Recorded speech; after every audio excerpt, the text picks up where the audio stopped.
Russo's Playbook. All right, what's up, everybody? We are back with episode 28 of Russo's Playbook. As always, I'm your host, Nick Russo. We got Hunter in Hawaii. How you doing today, Hunt? Chilling, man. Hanging out, ready to bust this out. Hit the beach for the rest of the day. So enjoy yourself. I'll be hitting the editing screen. Don't worry. But you can find this episode on YouTube, Apple Podcasts, Spotify, all under Russo's Playbook.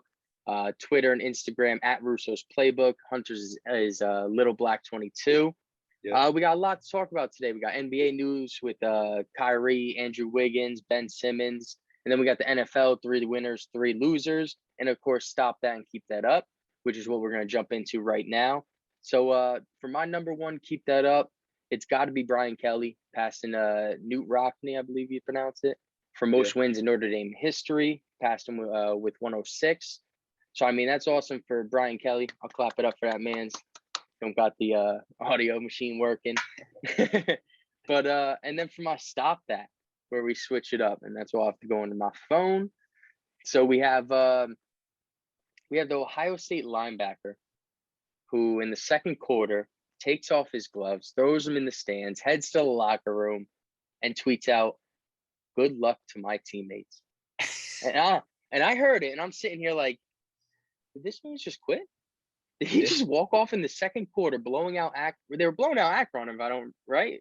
Murdering. I remember like, and he just walks off, and all I have to say to him is, stop that. You're probably on scholarship.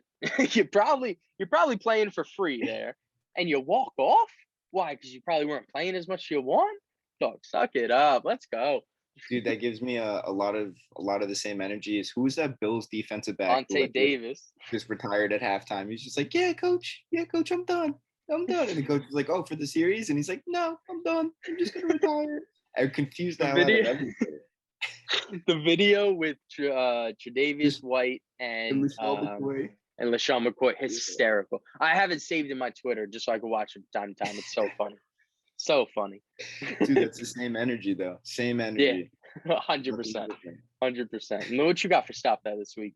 I got to stop that and keep that up, too. So I'll start up with actually my keep that up. Mike Williams, wide receiver for the Chargers, right now is the second wide receiver in fantasy. I think last year he was like 45 or something like that. Like he was way in the back, but I think he's consistently put up 25 points or more a game in fantasy. And I just got to give credit where it's due because that came out of absolutely nowhere. They got Keenan Allen still, they released Hunter Henry. So they were going to be dealing with some issues for wide receivers or just catching the ball anywhere on the team. But he stepped it up. I got to give credit to where it's due. I had to play against him last week. Dookie had him on his team, and he put up 33 points on me. Had me sweating there a little bit, but you know how it goes, man. It like for a wide receiver like that to finally start shining. He probably got thrown the ball maybe 3 targets a game last year. Now it's upwards to like 9, 10, 11. So he's clearly proven himself. Got to give him his praise. Yeah. I feel like they usually just used him as like that deep threat, 1 or 2 shots a game where they'd give it to him. Sometimes he'd connect, but like, you know what I'm saying? You didn't give him enough of that opportunity. And I think he is filling in, like you said, with Hunter Henry well. The one thing for me with Mike Williams, just why I gotta watch out for that injury bug. That worries me. Yeah. Because he's always getting hurt somewhere. Because he's always making these ridiculous catches. Like if he goes up for the ball, he's A, coming down with it, but he's B, gonna hurt something on the way down. He's like 6'5", 6'6", something like that. He's a big boy. Big boy coming down with that ball. He's over here, like you said, 6'5", 6'6", running a 4.3, 4.4, only going downfield maybe like 3 times a game. You're talking about a lot of combos there. But keep that up for him. I agree with you. Yeah, keep that up, man. And then for my stop that this week, this one, I mean, it just hit me dearly. Lyle Collins, offensive lineman for the Dallas Cowboys, tried bribing the drug testing committee. I think it was like last week or so, and just basically, I mean, dude, all you got to say to that is stop that. Stop that. Like, come on, bro. Like, that is absolutely ridiculous. I don't know how you think you're gonna get away with that. I don't know what convinced you to do so. I don't know what money that guy's taking. Like, what was the bribe for? It's like that's got to be at least like $1 million or more, man. Like, oh yeah. you're not getting away with $10,000 and like that. Yeah. Definitely not. I don't know. What like what an idiot. That was such a And terrible idea. and it makes it worse because it was reported that he was just like skipping him, just not even showing up, not returning calls, just saying he's busy or something, reschedule. And then he finally goes to take it. He's like, dog, here's a mill, dog. Here's Yeah, something. literally. Don't let me take this. Here's some hush money. You take it. You take the Yeah. test. You take the test. You take the test. That's funny as hell. Yeah, man, but Oh Lyle god. Collins, I cut it out, man. What are you Dude, doing? get it out of here, Lyle Collins. Come on, man. Terrible for the brand. Terrible for the brand. Facts. But let's move into some NBA news. I know the season's coming up in less than a month, I believe. Mm-hmm. But we got some problems here with some unvaccinated players. Andrew Wiggins, Kyrie Irving's making the headlines. And let's start off. It's not about whether you're vaccinated or unvaccinated. That's totally your choice, whatever you want. What we're talking about is how in your states, New York and California, you're not allowed to play now. So Yeah. you're missing 41 games. And if you're Kyrie Irving, you're not allowed to play at the Garden playing the Knicks. You're not allowed to play in Toronto. That's another 2-3 games, 4 games. Yeah. You're talking about 45 games Kyrie Irving is going to possibly miss. I don't think you can afford that for the Nets. And then what about playoffs? Game 7 of Game 7 of the finals, you're telling me he's going to sit out? Yeah. Because he doesn't want to get vaccinated? Or that's what it was all coming down to for me too, Nick, because everyone keeps saying like, oh, well, he can miss 40 home games. It's like, you guys don't realize it's a lot more than 40 home games. It's the 40 home games. It's all of the other states that are now saying that, if you don't have the vaccine, you can't play here. I mean, imagine if it's a Lakers versus Nets, like champion. Like, so what, you're just not going to play at all in the championship? Like, dude, there's a lot of stigma, a lot of issues that are going around here. And as we always say on the show, we're not going one side, we're not going to the other side, like talking about it that way. We're just simply talking about the issues that are going to become from this in the sport. Yeah. And I mean, I see now that Kyrie Irving, Andrew Wiggins, they're both trying to kind of like handle this thing where it's like they're going to get a bunch of unvaccinated players and try and make a stand against this. And, if that's how they feel, if that's what they want to do, more power to them. But at the same time, they get some really hefty contracts that they're going to be paid out for or should be getting paid out for. It's like, do you reconstruct their contracts? Like, how do you go about this? You can't just miss 40 games out of the year and and get paid. Exactly. Like, we talk about Kyrie a lot on the show and talk about, he sits out games, he does this, he takes his mental health seriously, and we could commend him for a lot of the different things he does. But this is kind of like a way bigger deal where it's getting real wishy-washy, and honestly, it doesn't look like it's going to be going their way whatsoever here, like any of the players. The states are putting their foots down, so it's kind of more of a matter of, are you going to do it or you're not going to do it? And if so, they got to trade you, and they got to do it quickly. Yeah, and that's the big thing. It's the states. It's not the NBA. Because trust me, I'm pretty sure the NBA would do what they can to get Kyrie, Andrew Wiggins on the Warriors. And I haven't looked this up, but it's not confirmed or nothing. But I'm pretty sure LeBron James says he's not vaccinated either. Am I right? I don't think he is either. So how's he playing at the Lakers? And that's where I think the NBA would have to step in and be like, this is LeBron James. You are ruining my brand for something that he's going to be taking a COVID test as it is. Yeah. You know what I'm saying? They COVID test the vaccinated, unvaccinated, regardless. And you know what, man? That's my whole thing about it too. If you're going to be testing everyone for COVID, wouldn't that be more of a for sure sign of whether someone is going to pass or not? Like, if someone's vaccinated, they could still give COVID-19 to anyone. Here's the thing, though, with the tests. It would be here's a the things. test. No, see, here's the things with the test, though. We've seen false positives. We've seen way too many false positives. Yeah. So that's where I can actually see where it could be a problem. But regardless, like you just said, vaccinate or not, if you have it, you're spreading it. It's as simple as that. So it's tough. And I mean, I understand if people don't want to get it. I understand people that do get it. I get both sides. But at this point, this is your career. So, and Kyrie's come out and said if he gets traded or goes anywhere else, he'll retire. So I guess that answers. I guess he really would put his career over all this, or put all this over his career. It's hectic. That's hectic. But speaking of which, you brought up trades. What do you think it would be looking like for where these players would be going if they did, completely refuse Like, where is Wiggins going to go? Where is Kyrie going to go? Who's going where? Who's doing what? Yeah, that's a good question. I actually got a couple for both of them. As I'm sure we've all heard, Ben Simmons not going to play for the 76ers this year. He's sitting out. Players have tried to go to his house, talk him out of it. He said he won't even let him in, talk to him. Mhm. So this is where I think the trades factor in. Now you can go, I'm not certain, but I'm pretty sure Ben Simmons has said he's vaccinated, right? I Or believe at so, least, yeah. yeah, I believe he has, and that's fine. So you could trade him for Wiggins, switch that real quick because Philadelphia Wiggins can play. It's not mandatory. You need it. And then Ben Simmons could play in California. That would be fine as well. I don't think that's a bad trade, but obviously for the Warrior side, you'll have to add more to get somebody like Ben Simmons. And listen, I'm not saying he's a lethal shooter, but his defense and ball distribution is still elite. It's still an Yeah. elite level. That's So what it's not like for. exactly. So it's not like he can't do anything. All right. So let's get out of our heads just because he can't shoot well. I mean, it is what it is. He could still be a great player elsewhere. But I mean, that would be one for me, or for same thing, bringing up Kyrie. You send Kyrie to the 76ers for Ben Simmons to Brooklyn. And think about it. You don't need Simmons to shoot. You need him to got defend. KP and Harden. Yeah, Yup. You don't need need him him to to take a defend single and shot. distribute the ball. I think that would be actually a great pick or a great swap. The only problem is I don't think Kyrie's playing for anybody else. And I don't think KD's allowing it right now. Now, if we're 20 games in and they're 10-10 struggling, and it's because in 10 games Kyrie hasn't played because he's not vaccinated to play at home games, well, then maybe KD's like, get on the phone, let's make this trade. You know what I'm saying? Like, we need somebody. We can't have somebody sitting out all home games. So I think the only way a trade with Kyrie happens is if KD allows it and KD gets fed up with it. But I don't see that right away. Ben Simmons got to happen. It's definitely got to happen. My only I got another one actually too. The Rockets for John Wall, because they're seeking a trade for him. So that could be another one as well. He could help out. He'll be the offensive point guard that they were looking for in Ben Simmons. So that could definitely be a swap. And then Lakers are always in it, but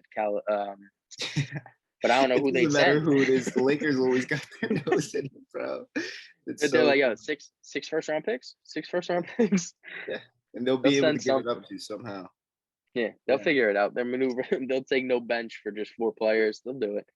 Man, yeah, I actually, I was one of the people who shitted on Ben Simmons, by the way, for his playoff picture and everything. But as we should. as we should have. The whole world was. But man, him on the Nets, that sounds scary. different to me. That's a good team. That's a good three. Because I mean, as is right now with Harden, Kyrie, and KD, it's the running joke, like who's taking the game-winning shot. Because God's honest truth is nobody ever knows. All 3 of them are capable, but at least if you break it down, you got Ben Simmons who could bring the ball up.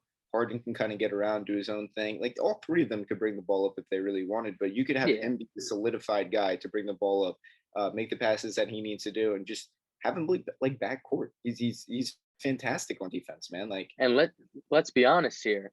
Between Ben Simmons and Kyrie, Ben Simmons has been the way more healthier and consistent less player problematic in terms. Yeah. So I mean, listen, the Nets would be getting a good deal. It's just about 76ers won't take somebody that's going to retire for joining them. So it all depends. Interesting to see, something we'll be breaking down until NBA season starts, and obviously throughout the NBA season. You can find it on Russo's Playbook for updates. But let's move into the NFL, which had some good games this week. I know we have 3 winners and losers. I'll kick it off with my first winner. It's got to be the Saints, which I put in my bets. Saints money line. They beat the Patriots. I think that's a huge win for them. Definitely a momentum swing for sure. Obviously, there's no Tom Brady. It's Mac Jones, but Mac Jones has been looking good.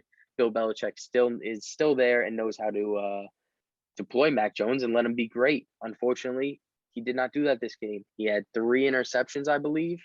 Yeah. So it wasn't pretty for Mac Jones, and the Saints solidified a good win right there. So he looked like a rookie, man. That was it. Yeah, exactly. He's still getting it out of him. It's game 3. You got to get it out of him. That's all right. Yeah, that happens. no, for sure. They got a tough game coming up this week with the Bucks. So we'll see how Mac Jones ends up kind of bouncing back. But I agree with you, man. Bucks and Brady. I know. Yeah, it's gonna be a fun one to say the Yeah. least. That should just be on the wins list right now. Just that game. Seriously. For my first win for the week, I definitely am going with the Rams, who beat the Bucks over the weekend. But I just got to give it up to the Rams, man. Cooper Kupp, he's the number one wide receiver right now in the entire league. He's got 5 touchdowns in 3 games. Robert Woods looks good. Matt Stafford looks unbelievable. Thank God they finally got him out of Detroit and on a real team. He's making it happen. Their defense looks superb. All around, I think Brady had over 420 yards passing and still wasn't able to get it done. So Rams are the real deal. They have another tough game coming up this weekend against Arizona, who I think is also another 3-0 team right now. Yeah, they are. So we're going to see what happens. For the Rams, their schedule only gets harder, kind of as their division is like the hardest one there. So as they go along, they're just going to have to face more and more, just tougher competition along the way. But so far, so good, man. I'm really impressed. Yeah, for sure. And then my number 2 win for this week has to be Sam Darnold. I mean, Sam Darnold went to a new team, and you could say, which I've said as well, that he dumps it down to McCaffrey, all this.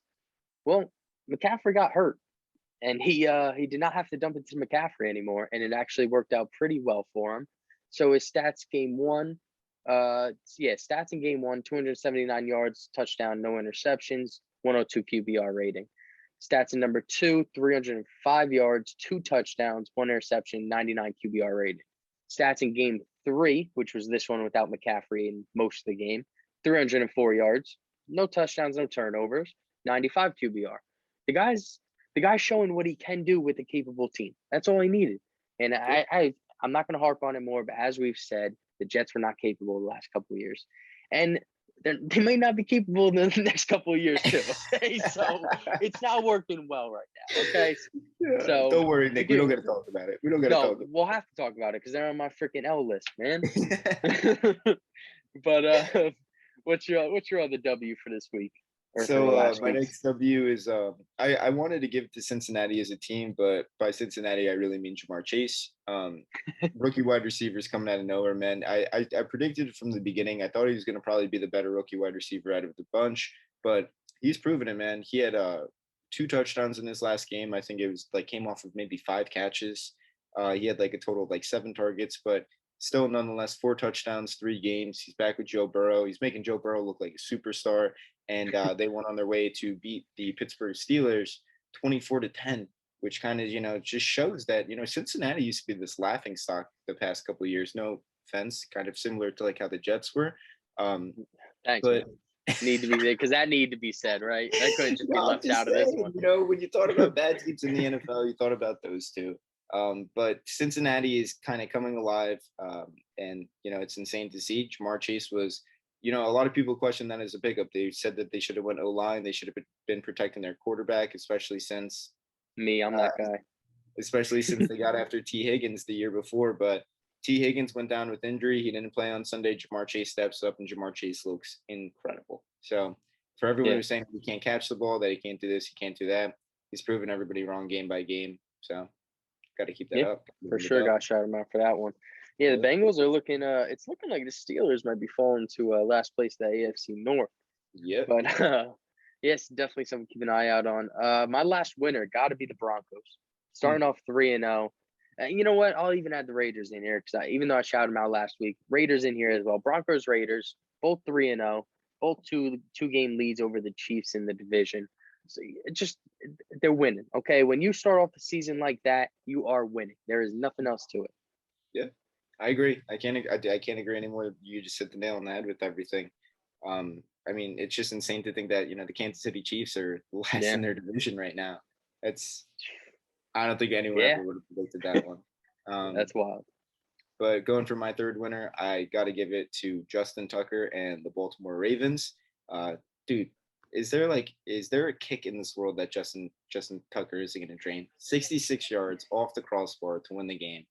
I mean, dude, that's just having an ace in your back pocket for everything. It's just, don't worry about it. Just get us to the 50-yard line. Justin Tucker's going to make it. And he does. Us within 3. Yeah, exactly. And you got to give credit to where it's due, man, because he might actually go down as the best kicker of all time. For at least me, he's already there in my book, but like it's just Sebastian Janikowski.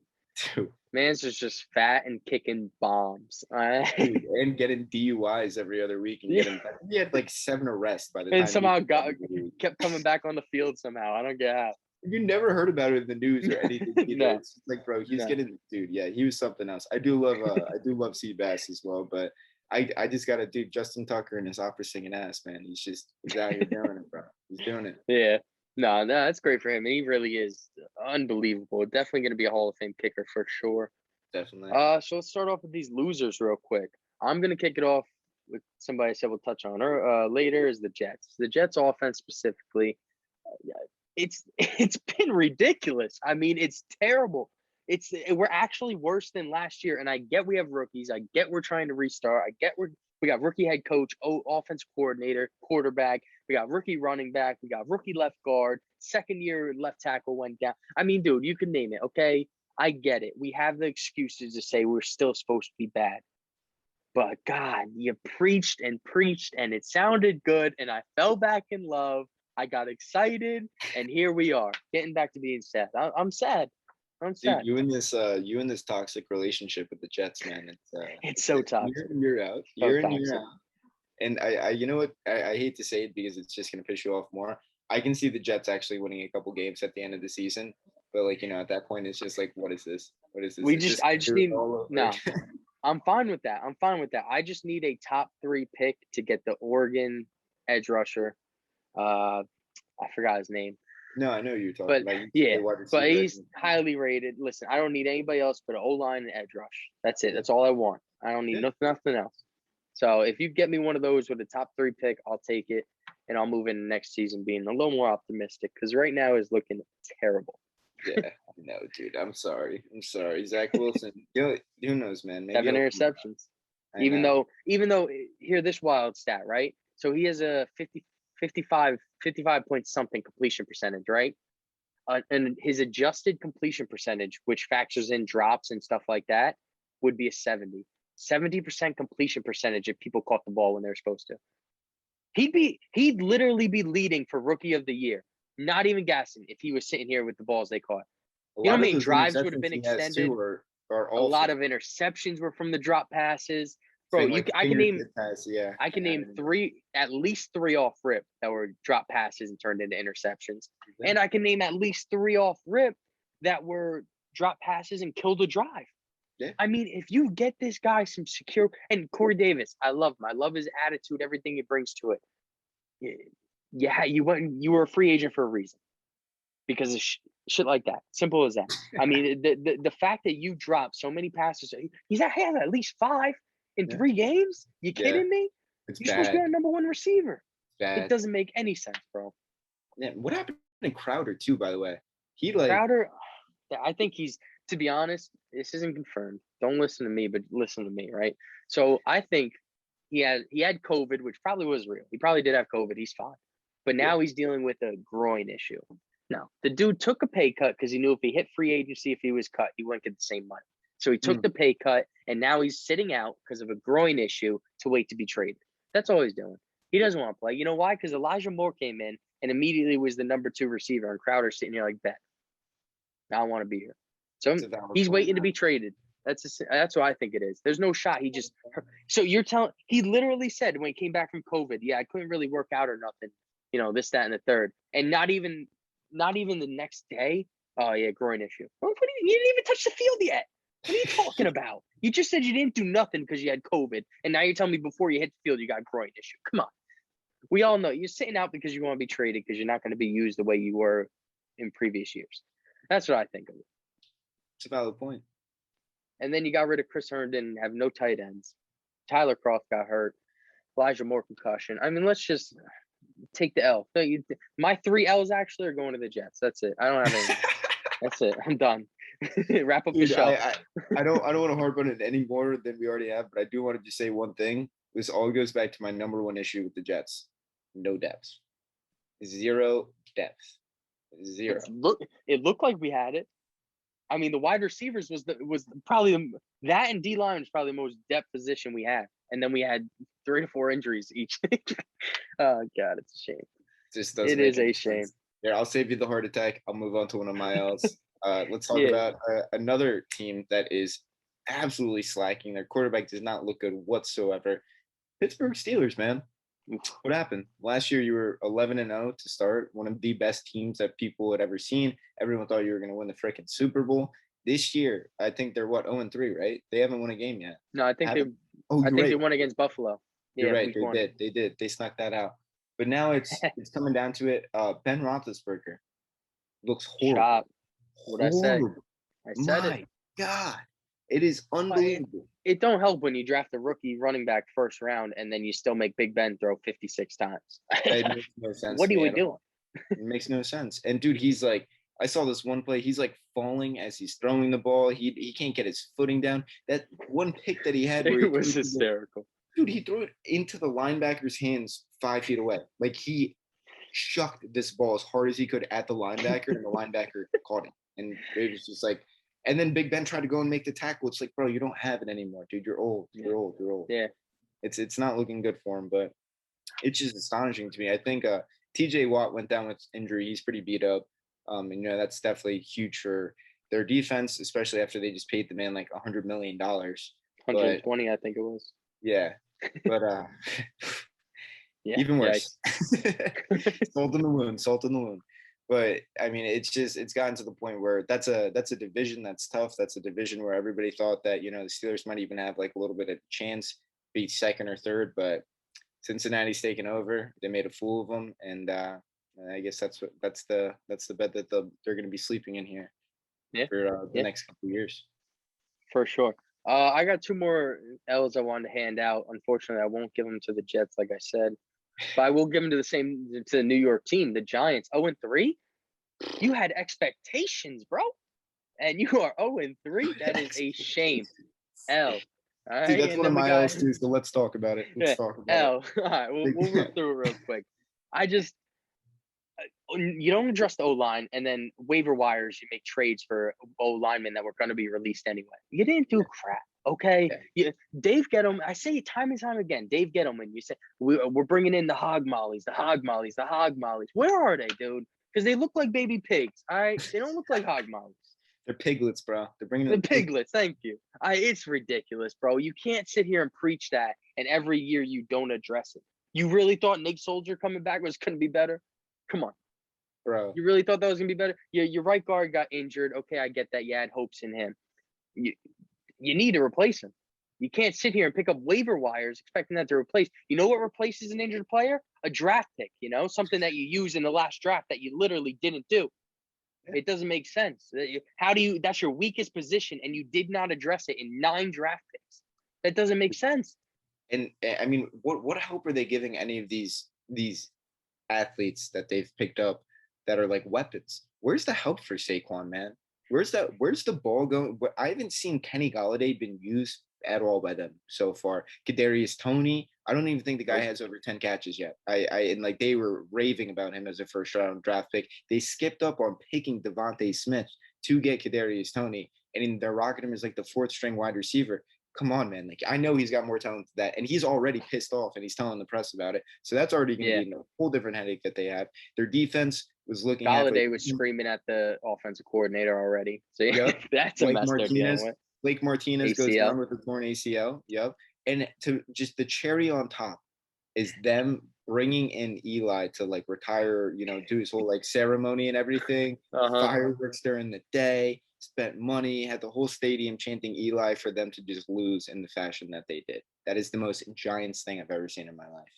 It's just, what are you going to do, man? And I don't want to hear nothing from Giants fans because I already bashed my Jets, okay?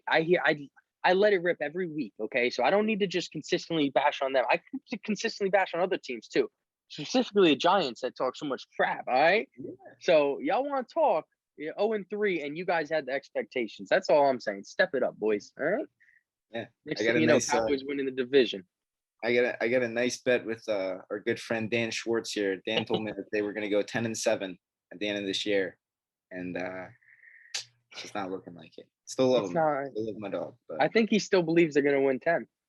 No, but I will say to cheer Giants fans up a little bit. Danny Dimes, he's looking okay. No turnovers first. Well, he had a fumble in the first game. Other than that, no turnovers anymore.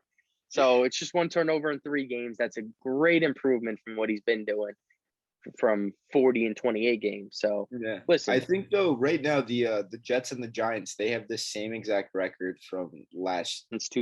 since 2017, they've There it both been is. 18 and 49. It's depressing. It really is. Really is. Hunter checks up on me every fall. He literally says, "How's your mental?"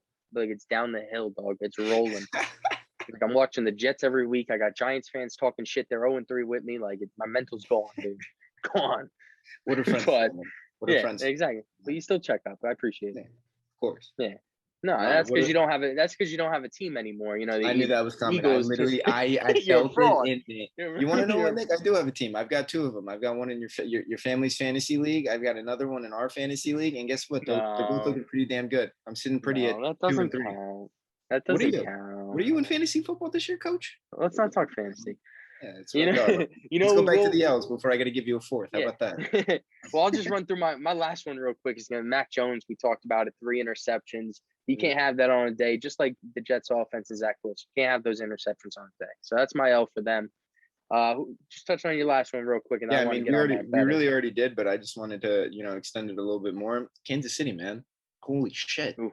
Really last in their division? Is this really happening right now? Like, I trust me. I know that they have the weapons. Their offensive line's a little beat up. Their defense is atrocious, if we're going to be honest here. They have, and it's almost the same thing that they had last year. I don't understand why they're doing this bad. You know why? Because I never thought it was – I get it got ranked high. I never thought it was that good, their defense. For the last 5 years, I thought it was just the offense making up for it. But you know what? It's these big-time players that can get it done for them. The Tyrann Matthews who can actually get these big stops. The Jones who can get these big stops for but like Chris Jones, thank you.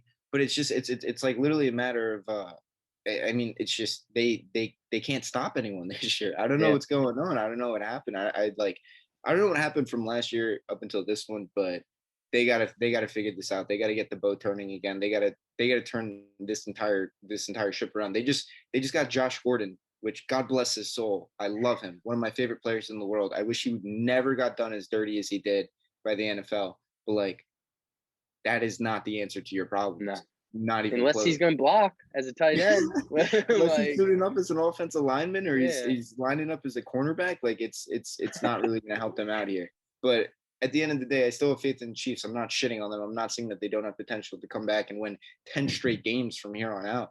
But my whole thing is for them to start off after 3 games, be last in their division. Mm-hmm. That's issues. That's huge issues, Nick. Definitely something they gotta get fixed. But like you said, and like I'll say, I think they will turn it around. I don't think they're ending last in their division. I don't think they're actually missing the playoffs. Like, come on, let's be realistic. I think they'll be just fine. Actually, scary stuff with Andy Reid going to the hospital, but he was released today. He is fine. Mm-hmm. What'd they say? He had like pains or something, and they just wanted to be sure. Chest pains, like that. Yeah. You can't play around with the chest pains. Yeah. He's a little. He's a big man. He's a big man. Big boy. Big man. No disrespect, just a big man. I mean, the man say he's going to use his Super Bowl ring to get free cheeseburgers. So, I mean, you know what it is. But let me just run through my weekend betting real quick. And if you don't, start following Russo at Russo's Playbook on Twitter.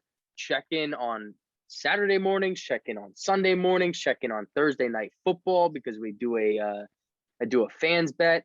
So this weekend, and once again, college football, I went 4-1 again, 4 out of 5 bets. The only thing that didn't hit was West Virginia, Oklahoma. I took the over, which was 55 points. I meant to take the under, but I know it sounds corny now that I say it now, so it is what it is.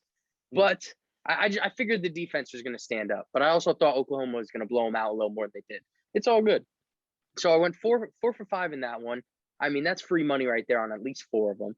If you want to throw it in a parlay, then you get heartbroken like me. It is what it is.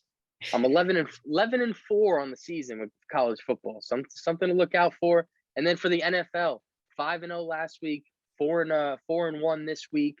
The Saints money line was huge for me. I felt it. You gotta just feel it sometimes. I'm on one. Definitely gotta follow Russo's Playbook. -2.5 BS with the Seahawks. How do you get blown out, bro? Step it up. Jamal Adams. 1 tackle for loss, 0 sacks, 0 interceptions, 0 forced fumbles, 0 pass deflections. Mans is not producing right now. Step it up, Jamal Adams. You just got paid. You whined and begged for all that money. Step it up and do your job, dog. That's all I gotta say for this episode. So we'll wrap it up right there. Yeah, we'll wrap it up right there. You can catch it on YouTube, Apple Podcasts, Spotify. Catch us on Twitter at Russo's Playbook for our bets, at Little Black 22. And we'll catch you guys again next week.